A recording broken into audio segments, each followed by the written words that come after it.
balik. Nakita niyo ba itsura noon? Parang hindi naliligo. Mukhang Itsura construction pa lang yun, worker. oo. Grabe, nakikita parang nagtatrabaho ng construction worker. Nakakatawa na. Ayaw ningong itaw ng mga construction worker. Kay wa mo kabalo kung isa lang gigian.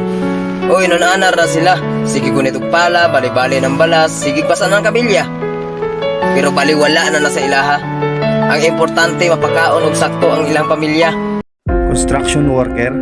Sabi ng iba, construction worker lang sila at minamalit ng mga mayayaman. Pag may bagong itatayo na building, sila ay nakatuod sa laki, design, taas at higit sa lahat, ganda ng itatayo nila. Sino bang mga construction worker?